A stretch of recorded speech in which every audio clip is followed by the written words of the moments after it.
ಆತ್ಮೀಯರೇ, 18 ವರ್ಷದ ಒಳಗಿನ ಮಕ್ಕಳಿಗೆ ಒಂದು ವೇಳೆ ಹೃದಯಕ್ಕೆ ಸಂಬಂಧಪಟ್ಟಂತಹ ಯಾವುದೇ ಕಾಯಿಲೆ ಇದ್ದರೆ ದಯಮಾಡಿ ಅದನ್ನು ಮುಚ್ಚಿಕೊಳ್ಬೇಡಿ, ಅಥವಾ ನಿಮ್ಮ ಹತ್ರ ಹಣ ಇಲ್ಲ ಎಂದು ಟೆಸ್ಟಿಗೆ ಹೋಗಲಿಕ್ಕೆ ನೀವು ತಡ ಮಾಡಬೇಡಿ.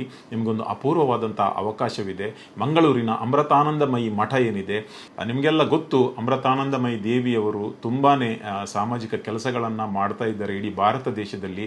ಅವರ ಆಶ್ರಯದಲ್ಲಿ ಬೋಳೂರಿನ ಅವರ ಮಠದಲ್ಲಿ ಜನವರಿ 19ರಂದು ಬೆಳಿಗ್ಗೆ 9 ಗಂಟೆಯಿಂದ ಮಧ್ಯಾಹ್ನ 3ರ ತನಕ 18 ವರ್ಷದ ಒಳಗಿನ ಮಕ್ಕಳಿಗೆ ಹೃದಯ ಸಂಬಂಧಿತ ಕಾಯಿಲೆ ಇದ್ದಲ್ಲಿ ಅದನ್ನು ಡಿಟೆಕ್ಟ್ ಮಾಡಿ, ಒಂದು ವೇಳೆ ಆಪರೇಷನ್ ಬೇಕಿದ್ದಲ್ಲಿ ಫ್ರೀ ಆಫ್ ಕಾಸ್ಟ್ ಕೊಚ್ಚಿಯಲ್ಲಿರುವ ಅವರದೇ ಒಂದು ಹೈಟೆಕ್ ಆಸ್ಪತ್ರೆಯಲ್ಲಿ ಅದರ ಆಪರೇಷನ್ ಅನ್ನು ಕೂಡ ಮಾಡಲಿಕ್ಕೆ ಅವರು ರೆಡಿ ಇದ್ದಾರೆ.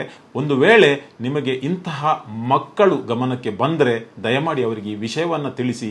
ಯಾಕೆಂದರೆ ಫ್ರೀ ಆಫ್ ಕಾಸ್ಟ್ ಸುಮಾರು 2 ರಿಂದ 5 ಲಕ್ಷ ರೂಪಾಯಿ ಇಲ್ಲದಿದ್ದರೆ ಅದಕ್ಕೆ ಹಾಸ್ಪಿಟಲ್ಗೆ ಖರ್ಚಾಗ್ತದೆ. ಇದು